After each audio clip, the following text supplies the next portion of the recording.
भोंदू अशोक खरातच्या विरोधामध्ये कोल्हापुरातील धनगर समाजाने आंदोलन केलं। जिल्हाधिकारी कार्यालयावरती घोषणाबाजी करत भोंदूंचा निषेधही केला।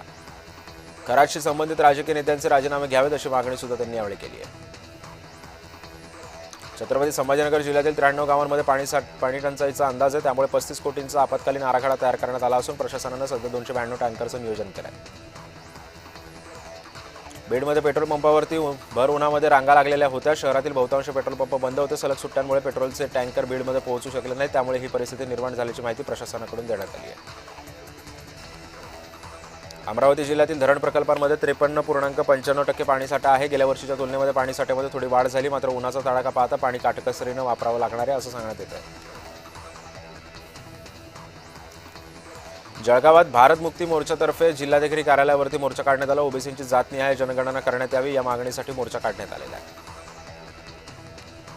विठ्ठल रुक्मिणी मातेच्या पूजेसाठी 25 मार्चपासून ऑनलाईन नोंदणी करण्यात येणार आहे। 1 एप्रिल ते 31 जुलै 2026 पर्यंत पूजांची नोंदणी होणार आहे। कार्यकारी अधिकारी राजेंद्र शेळके यांनी ही माहिती दिली आहे।